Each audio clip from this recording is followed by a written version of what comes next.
beribadah, marilah kita mulai dengan doa. Mari kita berdoa. Bapa yang baik, kami bersyukur padamu Tuhan, berkat karuniamu Tuhan pada sore hari ini Tuhan kami berkumpul Tuhan untuk kami sama-sama beribadah Tuhan, memuji memuliakan nama-Mu Tuhan, di mana kami berada Tuhan, kami siapkan hati kami Tuhan untuk kami memuji memuliakan nama-Mu Tuhan dan juga menyatakan kebenaran firman-Mu Bapa. Terima kasih Bapa, haleluya. Amin.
hati kami Tuhan, biar kami fokus kepadamu ya Bapak. Terima kasih ya Bapak. Terima kasih. Amin.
siapkan hati kita masing-masing. Kita siap untuk berdoa firman Tuhan, kita siap menerima firman Tuhan, dan kita siap untuk melakukannya. Kita katakan pujian walaupun kita dapat melihat rencana Tuhan. Kalau ku tak dapat melihat semua rencana-Mu Tuhan, namun hatiku tetap memandang padamu. Kau tuntun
tuntunlah aku, walau tak dapat berharap, Kalau ku tak dapat berharap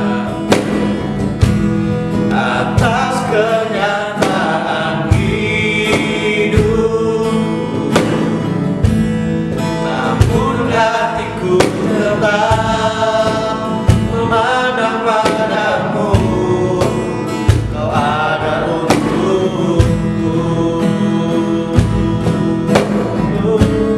Kalau ku tak dapat melihat semua rencana-Mu Tuhan, namun hatiku tetap memandang padamu. Kau tuntunlah aku, walau tak dapat berharap. Aku tak dapat berharap atas kenyataan hidupku, namun hatiku tetap memandang padamu. Kau ada untukku, Namun hatiku tetap berharap, namun hatiku tetap memandang padamu. Kau ada untukku. Terima kasih Tuhan, terima Yesus. Pada saat sore hari ini Tuhan, kami sangat bersyukur Tuhan bahwa kami Tuhan bisa berkumpul Tuhan, walau kami saat ini secara online Tuhan, nanti tempat yang berbeda Tuhan. Biarlah hati kami Tuhan tetap bersukacita, biarlah kami terus semangat Tuhan dalam kehidupan ini Tuhan. Walau kami Tuhan melihat sekeliling kami saat ini sangat menakutkan bagi kami Tuhan, tapi kami ingin berserah kepadamu Tuhan. Kami ingin selalu percaya bahwa Tuhan selalu menolong kehidupan kami, dan Tuhan selalu menjaga kami Tuhan setiap saat Tuhan, setiap hari Tuhan. Terima kasih Tuhan. Benar Tuhan, kami akan mendengar firman Tuhan. Biarlah Tuhan berkati kami, berkati iman kami Tuhan, berkati setiap hati kami Tuhan, dan biarkan hamba-Mu Tuhan yang saat ini akan berbagi firman Tuhan, biarlah Tuhan berkati, biar kami Tuhan juga bisa menerima firman Tuhan dengan baik Tuhan. Dalam nama Yesus kami akan berkat Tuhan. Haleluya. Amin. Salam bagi teman-teman Hosanil Family dimanapun teman-teman berada. Saya percaya apa yang saya rasakan pada saat ini, sukacita yang boleh saya rasakan pada saat ini, boleh teman-teman juga rasakan dimanapun teman-teman berada. Amin. Walaupun saat ini kita tidak mungkin atau belum boleh bertatap muka secara langsung dikarenakan adanya virus, tapi saya percaya bahwa dimanapun kita berada, ketika kita menyatukan hati kita untuk mau bersekutu secara online, saya percaya ada hadirat Tuhan yang boleh kita rasakan dimanapun kita berada. Amin. Nah, saya yakin di tengah-tengah bencana yang boleh kita alami, di tengah-tengah pandemi COVID-19 yang boleh kita alami, saya percaya ada sebuah maksud yang Tuhan telah siapkan bagi kehidupan setiap orang yang percaya dan orang yang berpengharapan kepada Tuhan. Kenapa saya berkata seperti itu? Hal yang akan kita bahas pada saat ini, firman Tuhan yang akan mau saya bagikan kepada teman-teman, berbicara bagaimana kelaparan yang dialami pada zaman Yusuf yang akhirnya menunjukkan bagaimana kebesaran Tuhan bagi setiap orang-orang yang berpengharapan kepada Tuhan. Amin. Mungkin teman-teman saat ini ada yang mengalami kemerosotan di dalam keuangan, di dalam hal apa saja akibat adanya pandemi ini. Saya percaya ini adalah bagian dari rencana yang Tuhan telah siapkan bagi saya dan saudara, bagi orang-orang yang berpengharapan kepada Tuhan, agar nantinya ketika ujian yang Tuhan berikan ini selesai, kita akan mendapatkan sebuah kemenangan. Amin. Nah, kita buka Alkitab kita di dalam Kejadian pasal yang 45. Ini satu pasal, tetapi saya akan baca untuk teman-teman semua. Kejadian 45 ayat yang ketiga sampai ayat yang kelima. Dan Yusuf berkata kepada saudara-saudaranya, "Akulah Yusuf, masih hidupkah Bapa?" Tetapi saudara-saudaranya tidak dapat menjawabnya, sebab mereka takut dan gemetar menghadapi dia. Lalu kata Yusuf kepada saudara-saudaranya itu, "Marilah dekat-dekat." Maka mendekatlah mereka, katanya lagi, "Akulah Yusuf, saudaramu yang kamu jual ke Mesir. Tetapi sekarang janganlah bersusah hati dan janganlah menyesali diri, karena kamu menjual aku ke sini, sebab untuk memelihara kehidupanlah Allah menyuruh aku mendahului kamu." Ada dua hal yang akan kita pelajari dari pembacaan ini. Yang pertama, bagaimana tidak ada kedengkian di dalam kehidupan Yusuf, tidak ada rasa marah di dalam hati Yusuf,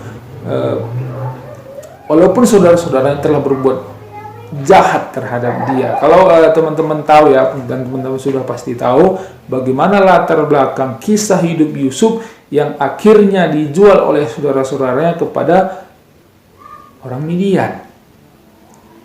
Kenapa saya berkata seperti itu, saudara-saudara?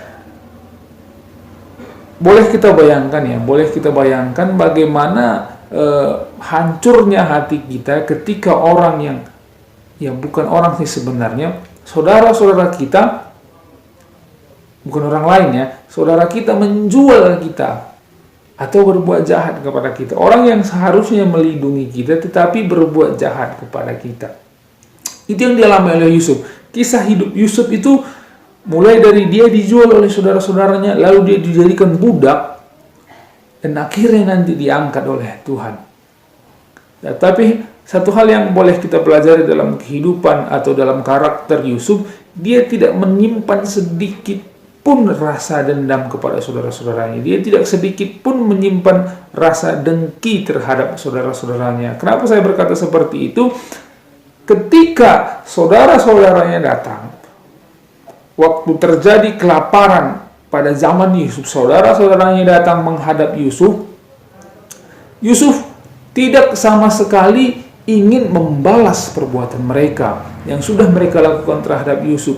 Tetapi kalau kita baca di dalam kisah ini nanti ya sampai pembacaan yang terakhir, satu pasal-pasal yang terakhir dalam kitab Kejadian, bagaimana Yusuf memelihara kehidupan mereka, bagaimana Yusuf berbuat baik kepada mereka, bagaimana Yusuf tidak membalas atau tidak berniat sedikit pun membalas perbuatan-perbuatan jahat saudara-saudara mereka. Nah, mungkin teman-teman juga pernah mengalami sebuah perbuatan yang jahat yang dilakukan oleh orang lain kepada teman-teman di dalam pekerjaan kah, di dalam pendidikan kah, atau di kehidupan sehari-hari kah, atau mungkin teman-teman punya orang tua yang sama sekali dalam hati saudara-saudara atau di dalam kehidupan sehari-hari teman-teman tidak mencerminkan bagaimana karakter seorang orang tua, tidak memberikan kasih sayang bagaimana yang seharusnya. Tetapi saya percaya bahwa ketika teman-teman mampu memunculkan rasa yang ingin mengasihi, rasa ingin memaafkan, dan mampu mengampuni orang yang berbuat jahat kepada teman-teman, kepada saudara-saudara sekalian, saya percaya ada kemenangan yang akan teman-teman rasakan. Amin. Itu yang pertama. Dan yang kedua, ayat yang kelima, "Tetapi sekarang janganlah bersusah hati dan janganlah menyesali diri, karena kamu menjual aku ke sini, sebab untuk memelihara kehidupanlah Allah menyuruh aku mendahului kamu." Nah, teman-teman, kalau bercermin atau kita melihat kembali kepada kisah Yusuf, bagaimana akhirnya nanti Yusuf ini menjadi seorang yang sangat-sangat dihormati di tanah Mesir, yang pada awal kisah kehidupannya ya banyak mungkin yang berpikir ini sebuah bencana atau ini sebuah tindak kejahatan, bagaimana saudara-saudara menjual dia. Tetapi akhirnya dikatakan jangan bersusah hati, karena ini sudah dalam rencana Tuhan. Tuhanlah yang menyuruh aku, kata Yusuf, untuk pergi ke Mesir mendahului kamu. Kenapa? Karena dengan seperti itu, dengan perginya Yusuf ke Mesir mendahului saudara-saudaranya, dan akhirnya nanti bagaimana Yusuf ini dapat memelihara satu bangsa yang besar, yaitu Israel. Kalau kita berimajinasi, kita berpikir seperti ini, seandainya Yusuf tidak dijual ke Mesir, mungkin saja ketika kelaparan terjadi dalam masa Yusuf ini, tidak ada pemeliharaan bagi bangsa-bangsa termasuk Israel.